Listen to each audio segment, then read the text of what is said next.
میرے عزیز محترم بھائیو بہنوں، آج کل جو حالات چل رہے ہیں، مسلمانوں کے جو حالات چل رہے ہیں، اسی حوالے سے دو تین باتیں آپ کے سامنے عرض کر لیتا ہوں، کیونکہ ہر وقت اور ہر دور کے ساتھ ہر بات کی ضرورت آتی ہے، اور مسلمان کو اللہ جل شانہ نے ایمان کا ایسا دولت نصیب فرمایا کہ اگر ساری دنیا بھی اس کے ساتھ ہو، ساری دنیا بھی خدا اس کو دے دے، اور ایمان ایک طرف اور دنیا ایک طرف، یہ ساری دنیا ایمان کے بدلے میں کچھ بھی نہیں، کیونکہ ایمان ایسا عظیم دولت ہے کہ اس کے ذریعے بندہ جنت تک اپنے آپ کو لے جا سکتا ہے، اس ایمان کے ذریعے اپنے دین اسلام پر عمل کر سکتا ہے، بشرط یہ کہ اس کے اندر ایمان موجود ہو، یہ حرام کو حرام سمجھے گا، حلال کو حلال سمجھے گا، نہ کہ حرام کو حلال سمجھے، اور اسی ایمان کی دولت کی وجہ سے انسان کے اخلاقیات، انسان کے معاملات اور اس کا سب کچھ یہ ٹھیک ہوگا۔ آج کل جو حالات ہمارے مسلمان فلسطین بھائی اور بہنوں کی، اور اس کے بچوں اور بوڑھوں کی، جوانوں کی، اور زیادہ عمر والے اور کم عمر والے سب کی، جو حالات اور جو ظلم اور ستم اس پر کیا جا رہا ہے، جو اسرائیل کی طرف سے اس پر جو ظلم اور ستم کیا جا رہا ہے، اور جو حالات ہم اپنے آنکھوں سے دیکھ رہے ہیں، تو ظاہری طور پر میں تو کچھ بھی نہیں کر سکتا، لیکن اس کے لیے آواز تک اٹھا سکتا ہوں، اس کے لیے چندہ تک دے سکتا ہوں، سوشل میڈیا پر آواز اٹھا لوں گا، 2-3 روپے خرچ کر دوں گا، جتنا میرا طاقت ہے، جتنا اللہ نے مجھے دیا اس سے چند روپے میں زیادہ دے دوں گا، کیونکہ نبی علیہ الصلوۃ والسلام نے فرمایا، حدیث مبارکہ میں آتا ہے کہ سب مسلمان کا جسم واحد ایک جسم کی طرح ہے، اور جب میرے مسلمان بھائی اور بہن کو تکلیف ہوگا تو مجھے بھی تکلیف ہوگی، لیکن افسوس اس بات کی کہ ادھر ہمارے مسلمان بھائی اور فلسطین والے اور بوڑھے اور جوان اور عورتیں اس کی عزتیں لوٹ رہی ہیں، اس کے گھر تباہ اور برباد ہو رہے ہیں، لیکن ہم ادھر پاکستان میں، ادھر مسلمان خود کو مسلمان کہتے ہوئے شرم آتی ہے، ادھر ہم پاکستان اور انڈیا کی میچ دیکھ رہے ہیں۔ کیوں؟ ظاہر بات ہے، جب آپ لوگ اس کو کہیں گے کہ ادھر ظلم شروع ہے تو یہ آپ کو جواب دیں کہ ہم کیا کریں، ہم کیا کر سکتے ہیں؟ میں خدا کے بندے، مجھے پتا ہے آپ کچھ بھی نہیں کر سکتے، لیکن اس کے لیے دل میں غم تو رکھ سکتے ہیں، اس کے لیے ہر وقت دل ہی دل میں، ہر نماز سے پہلے، ہر نماز کے بعد 2 رکعت نفل پڑھ کر اس کے لیے دعائے خیر تو کر سکتے ہیں، اس کی حفاظت کے لیے دعا تو کر سکتے ہیں، اس کے لیے آواز تک تو اٹھا سکتے ہیں۔ جو حکمران کچھ کر سکتا ہے لیکن وہ سویا ہوا ہے، اس کو جگائے گا کون، اس کو اٹھائے گا کون؟ جس کے پاس ہتھیار بھی ہے، جس کے پاس فوج بھی ہے، جس کے پاس طاقت بھی ہے، جس کے پاس سب کچھ ہے، لیکن وہ کچھ نہیں کرتے، نہ اس کے لیے مدد اور امداد بیچ سکتے ہیں، نہ بیچتے ہیں، نہ کوئی اعلان، کچھ بھی نہیں، سب سو رہے ہیں۔ خدا کی قسم، خدا تم سے قیامت کے دن اس کے بارے میں پوچھے گا کہ آپ کے مسلمان بھائی اور پڑوسی پر جو ظلم اور ستم ہو رہا تھا، آپ کو میں نے طاقت دی تھی، آپ کو میں نے قوت دی تھی، کیوں آپ نے اس کی مدد نہیں کی؟ کیوں آپ نے اس کے لیے آواز نہیں اٹھایا؟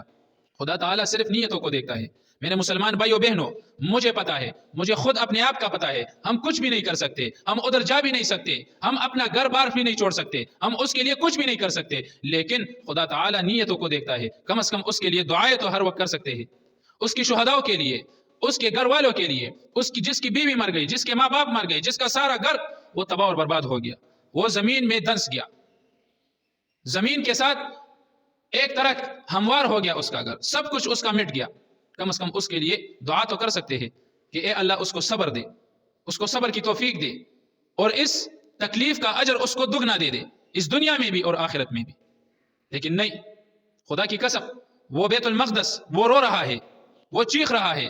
کتنے انبیاء کرام کو اس نے اپنے گود میں پالا ہے، کتنے انبیاء کرام، ابراہیم علیہ السلام، یوسف علیہ السلام، یعقوب علیہ السلام، مریم علیہ السلام، نبی علیہ الصلوۃ والسلام، اور ان سب انبیاء کرام کی بیویاں ادھر آج بھی اس کے قبور موجود ہیں، لیکن اسرائیل، کفار، مردار آ کر ہم سے ہمارا اللہ کا گھر چھین لیتا ہے۔ وہ قبلۃ الاول جو ہمارا پہلا قبلہ تھا، ہمارے جوان اس سے غافل ہے، وہ بالکل بے خبر ہے، وہ جانتے تک نہیں ہے کہ یہ کیا چیز ہے۔ خود اسی دنوں میں، کل کو، آج بھی، پرسوں بھی، 1 ہفتہ پہلے، 1 مہینہ پہلے بھی خود ہم سے جوان پوچھتے ہیں کہ جی یہ جنگ کس چیز پر ہے، یہ جو مکان پر یہ جو گولیاں گراتے ہیں، یہ بم گراتے ہیں، یہ کیا چیز ہے؟ خود ہمیں بہت افسوس آتا ہے، افسوس ہمیں خود پر بھی آتا ہے کہ ہماری کمی ہے، ہماری کمی ہے. ہم نے جوانوں کو یہ سبق سکھایا تک نہیں کہ یہ بیت المقدس ہے، بیت المقدس ہے، یہ ہمارا قبلہ اول ہے، ادھر سے نبی علیہ الصلوۃ والسلام معراج کے لیے گئے تھے. لیکن کیا کرے، ہم موبائل سے فارغ نہیں ہوتے، ہم پیسے کمانے سے فارغ نہیں ہوتے، ہم گھر بار سے فارغ نہیں ہوتے، ہم دنیا کے کھیل کود سے اور تماشے سے اور دوستوں سے اور سب کچھ سے ہم جب فارغ ہو جائے تو ہم دین کو وقت دیں گے نا. ہم نے دین کو وقت دیا ہی نہیں، ہم نے کچھ سیکھنے کی کوئی ہمت ہی نہیں دکھائی. کیسا درد ہمیں محسوس ہوگا، ہمیں کیا درد. یہ تو اس طرح ہے، خدا کی قسم، یہ جب فلسطین والے ہمارے سامنے سوشل میڈیا پر آتے ہیں اس کی ویڈیو وغیرہ، تو یہ اس طرح سمجھنا چاہیے کہ یہ ہمارے اپنے ہی سگے بھائی ہے، سگی بہن ہے، سگے ماں باپ ہے جو اس پر ظلم ہو رہا ہے. کیوں؟ اپنے ایمان کو جگانا ہوگا، اپنے حکمران کو جگانا ہوگا. اور جس ملک میں ڈانس کرنے پر آپ کو بائک ملتی ہے اور اسلحہ اٹھانے سے، جہاد کرنے سے آپ کو سزا ملتی ہے، ادھر صلاح الدین ایوبی نہیں، ادھر محمد بن قاسم نہیں، اس جگہ پر اعلیٰ قسم کے بدکردار حکمران موجود ہوں گے. بدکردار، اعلیٰ بدکردار قسم کے حکمران اس جگہ پر مسلط ہوں گے. کیوں؟ ہم نے قرآن کو عزت نہیں دی، ہم نے علماء کو عزت نہیں دی، ہم نے اللہ کے گھروں کو عزت نہیں دی، ہم نے صالحین کو عزت نہیں دی، ہم نے ماں باپ کو عزت نہیں دی. آپ خود دیکھیں، خود آپ دنیا میں دیکھیں، خود کو نہ سمجھ نہ سمجھے. آپ لوگ سب کچھ دیکھ رہے ہیں کہ جو آدمی، لڑکا یا لڑکی، ٹک ٹاک پر یا سوشل میڈیا پر اچھی طرح ڈانس کرتا ہے اس کو بہت زیادہ لائکس آتی ہے. جو اچھی طرح بے حیائی کرے اس کی آئی ڈی وہ ملین تک پہنچ جاتی ہے. اور جو علماء بیانات کرتے ہیں یا حدیث بیان کرتے ہیں اس پر لائکس دیکھے، اس کے فالورز دیکھے، اس کے ویوز دیکھے، کیا ہے اس پر؟ کچھ بھی نہیں. کیوں؟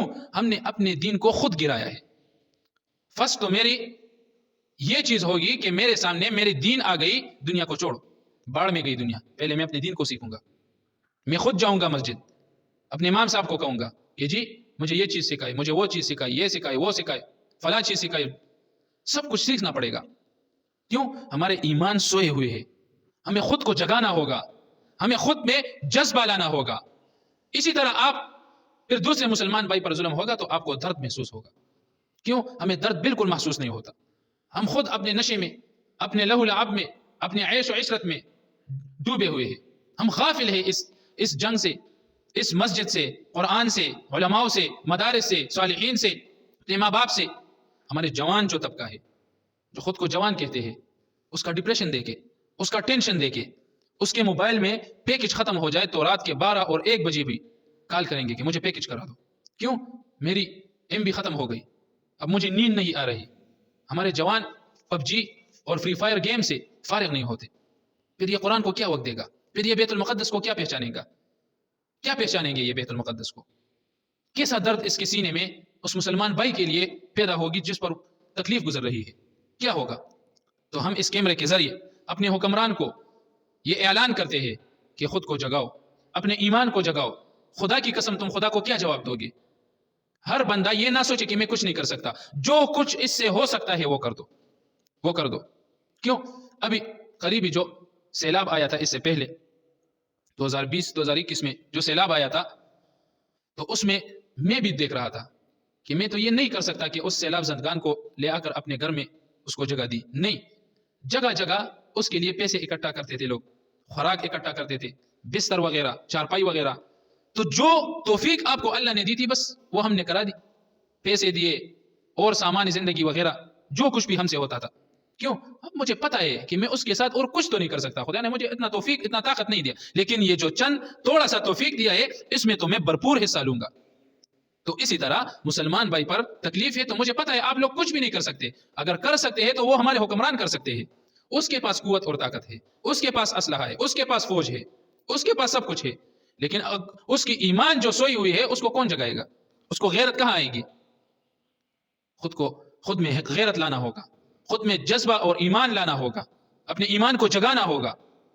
تو جو بھی آپ سے ہو سکتا ہے اس کے لیے پیسے اکٹھا کرنا ہو، اس کے لیے اور کچھ نہیں کر سکتے، دعائیں تو کر سکتے ہو، 2 رکعت نفل پڑھ سکتے ہو، اپنے گھروں میں اپنے عورتوں کو کہہ دو، سب کو کہہ دو، اپنے بھائی بہن کو، اپنے بچوں کو، کہ رو رو کر اس کے لیے اللہ سے دعا مانگو، اللہ اس کی مدد کرے. خدا کی قسم، خدا کے گھر میں کھڑا ہوں، اس سب مسلم ممالک سے اللہ قیامت کے دن پوچھے گا.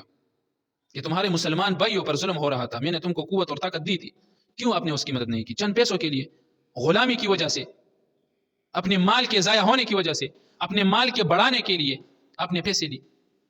اس بچوں کو دیکھو، اس ماؤں کو دیکھو، اور پھر آؤ بیت المقدس کی طرف، اب اس کو ایمان کی نظر سے دیکھو۔ خدا کی قسم بیت المقدس رو رہا ہے، وہ چیخ رہا ہے، فلسطین کی بہنیں چیخ رہی ہے، وہ رو رہی ہے، وہ تڑپ تڑپ کر مر رہی ہے۔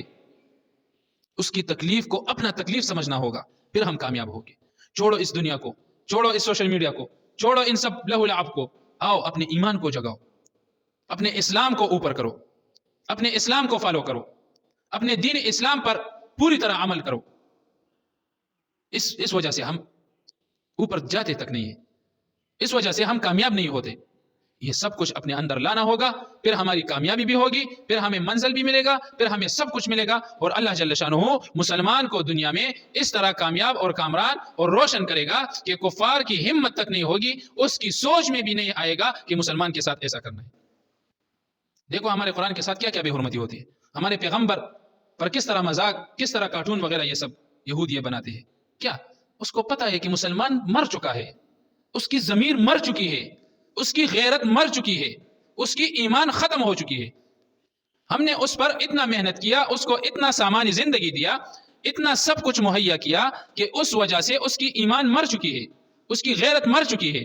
اب ہماری خواہش ہے، ہم جو چاہیں گے ہم وہ اس کے ساتھ کریں گے، اس کو نچائیں گے بھی، ہمارے جوان طبقہ، لڑکے لڑکیاں دونوں۔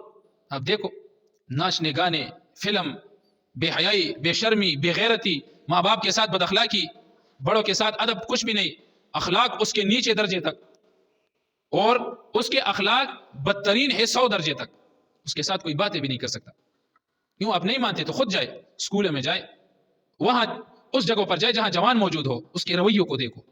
میں یہ نہیں کہتا کہ سب ایسے اچھے بھی ہیں، اس میں اخلاق والے بھی ہیں، لیکن اکثریت اور اکثر لوگ، اکثر جوان بہن بھائی دونوں سب اخلاق اس کے نیچے درجے تک گیا ہے، وہ خود کو پتہ نہیں سمجھتے کیا ہے۔ اے مسلمانوں جاگو، جاگو، اپنے ایمان کو جگاؤ، اپنے اسلام کو اٹھاؤ، اپنے دین اسلام کے پرچم کو اٹھاؤ۔ چھوڑو یہ اس نے یہ کہا، اس نے وہ کہا، یہ کہتا ہے، وہ کہتا ہے، چھوڑو ان باتوں کو، سب کو اپنے سینے سے لگاؤ، سب کے ساتھ محبت کا اظہار کرو، اور سب کو اکٹھا کرو، اور یہ مشن اور یہ جنگ لڑو کہ کفار کے ساتھ اتنا لڑنا ہے، کہ کفار کو اتنا بگانا ہے، کفار کو اتنا ڈرانا ہے کہ اس کی سوچ میں بھی نہیں آئے کہ کسی مسلمان کو وہ تکلیف دے دے۔ اس کے ملک میں مسلمان موجود ہوگا لیکن اس کو تکلیف دینے کی اس کی ہمت نہیں ہوگی۔ اس طرح اپنے آپ کو مسلمان بنانا ہوگا۔ چھوڑ دو یہ، اگر عمل کی زندگی آپ اختیار نہیں کرتے تو چھوڑ دو۔ علی رضی اللہ عنہ اسی طرح شجاعت اور بہادر تھے، ذوالفقار اس کی تلوار تھی، خالد بن ولید اس طرح تھے، عمر فاروق رضی اللہ تعالیٰ عنہ اس طرح تھے، ابوبکر صدیق رضی اللہ عنہ اس طرح۔ چھوڑ دو یہ قصے، چھوڑ دو یہ باتیں چھوڑ دو۔ اگر آپ عمل نہیں کرتے تو کیوں یہ باتیں کرتے ہو؟ کیوں اپنے اسلام کو صرف دکھانے کے لیے کہ میں نے اسٹیٹس پر عمر فاروق رضی اللہ عنہ کی یہ بات لگائی ہے، میں نے علی رضی اللہ تعالیٰ عنہ کی یہ تلوار لگائی ہے، اس کا یہ قول لگایا ہوا ہے، نبی علیہ الصلوۃ والسلام کی حدیث لگائی ہوئی ہے، قرآن کی ایک آیت لگائی ہوئی ہے۔ کیوں ہماری زندگی میں اسلام اس حد تک آ گیا کہ صرف اسٹیٹس پر لگائے ہوئے، صرف اسٹیٹس لگاتے ہیں، اور اس آیت کو، اس حدیث کو یا اس صحابی کی قول کو اپنے اسٹیٹس میں لانا، یہ ہم نے کبھی نہیں سوچا کہ ہم خود اس کو اپنے اسٹیٹس میں کس طرح لائیں گے۔ یہ آیات کریمہ میں نے اسٹیٹس پر لگایا، پہلے میں خود اس پر عمل کروں گا۔ جب آپ خود اس پر عمل کرو گے تو آپ کی بات میں، آپ کے عمل میں، آپ کے کردار میں، آپ کے اخلاق میں، آپ کے سب کچھ میں دم پیدا ہوگا، وہ لوگوں تک پہنچے گی تو وہ بھی عمل کرنے کی کوشش کریں گے، اس کے دلوں پر اثر ہوگا۔ تو میرے عزیز بھائیو بہنوں، اس کے لیے کوشش کرنا پڑے گا۔ ہمارے مسلمان بھائیو بہنوں کے لیے دعائیں، اس کے لیے جو بھی آپ سے ہو سکتا ہے وہ سب کچھ حد پار کر دو۔ اگر آپ ادھر جا بھی سکتے ہو تو خدا کی قسم جاؤ، ادھر جاؤ، اپنے ماں باپ سے اجازت لے لو، جاؤ ادھر جہاد کرو، اللہ کی راہ میں لڑو۔ خدا کی قسم سچا اور حق جہاد ادھر شروع ہے۔ اللہ جل شانہ تم کو کامیابی عطا فرمائے گی۔ کس طرح؟ جس طرح افغان مجاہدین نے کامیابی حاصل کی، صرف للہ کے لیے، صرف اللہ کے لیے جہاد کیا، پیسوں کے لیے نہیں، مال غنیمت کے لیے نہیں، صرف اللہ کے لیے۔ اس کو دیکھو کتنے سالوں تک وہ جنگ لڑے، کتنے عرصے تک وہ جنگ لڑے، کتنے افراد اس نے اپنے ہاتھوں سے دفنائے، کتنے بچے اس نے اپنے ہاتھوں سے دفنائے، کتنی عورتوں کی عزتیں لوٹ گئی تھی، لیکن آج بھی اس کو دیکھو وہ ترقی پر جا رہا ہے، دن بدن وہ ترقی کر رہا ہے، دن بدن وہ کامیابی کی سیڑھیوں پر چڑھ رہا ہے. کیوں؟ اس کے جو حکمران ہے اس کو پیسے نہیں ملتے کیا؟ آج بھی اگر ایک حکمران بھی اپنا سر نیچا کرے تو اس کو اربوں ڈالر ملیں گے، اس کو اربوں روپیہ اس کو ملیں گے. کیوں؟ کیونکہ اس نے اپنا ایمان جگایا ہے. وہ چند پیسوں کے لیے اپنی آخرت کو خراب نہیں کر سکتا. تو سلام ہے اس حکمرانوں کے لیے. اور جس طرح ہم دیکھتے ہیں اور اسی طرح خبریں پھیل رہی ہے کہ افغان مجاہدین بھی ادھر پہنچ رہے ہیں، تو اللہ جل شانہ اس کو جزائے خیر دے، اللہ اس کو توفیق دے. جو بھی جا سکتا ہے جائے، جو بھی کچھ بھی کر سکتا ہے کرو اپنے مسلمان بھائی کے ساتھ. یہ دنیا کیا چیز ہے؟ زیادہ سے زیادہ ایک شخص میرے اوپر یہ قوت رکھ دے گا کہ پستول نکالے گا اور مجھے مارے گا، بس یہ زندگی ختم ہو جائے گا. آخرت کو دیکھیں گے انشاءاللہ، ادھر تم بھی آؤ گے، ادھر ہم بھی ہوں گے، سب ادھر بھی پھر دیکھیں گے. تو اللہ جل شانہ اس باتوں پر مجھے اور آپ سب کو عمل کرنے کی توفیق دے. وآخر دعوانا الحمدللہ.